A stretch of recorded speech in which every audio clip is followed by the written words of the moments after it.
Hello everyone, welcome back to our channel.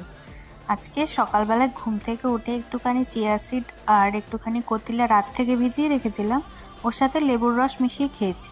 আর একটুখানি omelette করছিলাম আমি ভাত দিয়ে খেয়ে যাব বলে, আর কুন্তলকে টিফিনে দেবো বলে। তো একটুখানি রুটিটা রাত্রের জন্য করে রেখে দিলাম। আর ও সকালবেলায় বাটার দিয়ে খাবে বললো, পিনাট বাটার, সেটা দিয়েই ওকে একটুখানি দিলাম।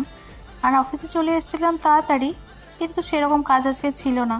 দুপুরবেলায় আজকে একটু বাইরের খাবার খেতে ইচ্ছে করলো, সেই জন্য একটুখানি অনলাইনে অর্ডার করেছিলাম।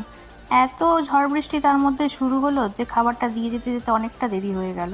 কিন্তু খাবারটা বিশ্বাস করে একদমই খুব একটা ভালো ছিল না, সেটাই কষ্ট করে খেয়েছি। তারপর বাড়িতে এসে একটুখানি প্রোটিন এক্স খেতে ইচ্ছে করলো, তো সেটাই একটুখানি ভিজিয়ে নিলাম। কুন্তলকে জিজ্ঞেস করলাম, ও বললো খাবো না। তো আমিই খেলাম। তারপর একটুখানি সন্ধ্যা দিলাম, ঠাকুরকে ধূপ দেখালাম। আর এখন বেরোচ্ছি একটুখানি বাইরে। আজকের মতো টাটা।